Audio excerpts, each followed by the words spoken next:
You ever have one of those friendships that you really cared about, and then it just fizzled out? There was no big fight, no dramatic goodbye, just silence. It's a weirdly common thing that happens to all of us.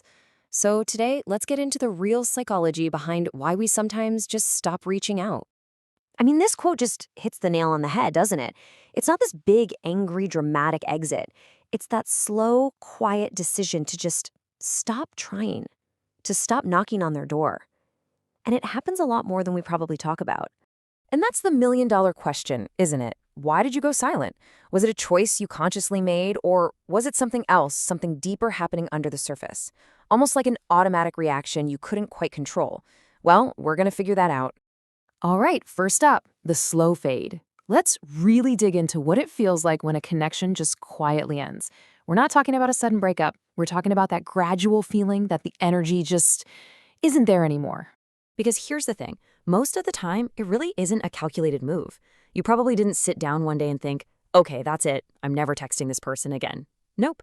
Instead, a more instinctual part of your brain saw a pattern, and it started reacting all on its own.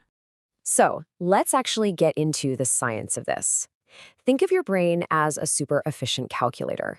It's constantly running the numbers, weighing the costs and benefits of everything, especially when it comes to your social energy. And the one thing your brain's calculator is really looking for is something called effort imbalance.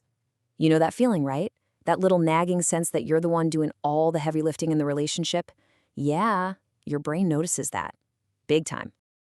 Just look at this and see if it feels familiar. Are you the one always sending the first text, making all the plans, always reaching out? And on their side, are they pretty much just replying? Rarely taking the lead, just kinda there?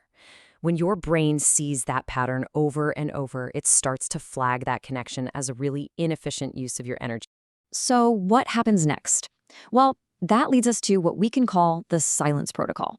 It sounds kind of technical, I know, but it's really just your brain's very clever, built-in strategy to protect you. It's a self-preservation mode. The official name for this is protective withdrawal. And this is so important. It's not you being cold or mean or flaky. It's a deep psychological defense mechanism that's designed to stop you from pouring your precious energy into a black hole.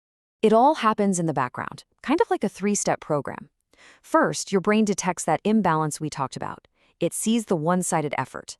Next, its top priority becomes conserving your energy, so it starts pulling resources away from that connection. And finally, step 3, it initiates the withdrawal. That little impulse you used to have to text them, it just disappears. You stop knocking.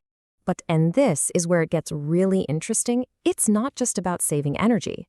It turns out your silence has a secret mission. There's a hidden motive behind it all. This is the big twist in the story. Your protective withdrawal isn't just a passive shutdown. It's actually an active process. It's trying to do something. It's looking for a very specific piece of information. In psychology, this is called information-seeking behavior. Basically, you do something, or in this case, you do nothing, to see what happens next. You're secretly running an experiment to gather data on the relationship. And that idea changes everything. Your silence isn't the end of the conversation. It's not an answer. Your silence is actually a question, sent out into the void, just waiting to see if you get a reply. So what are you asking? You're asking things like, do you even notice that I'm gone? Or do you care enough to be the one to reach out for a change? And the biggest question of all, is this connection actually valuable to you? Their response, or, their lack of a response, is the answer you've been looking for. Okay, so let's put it all together.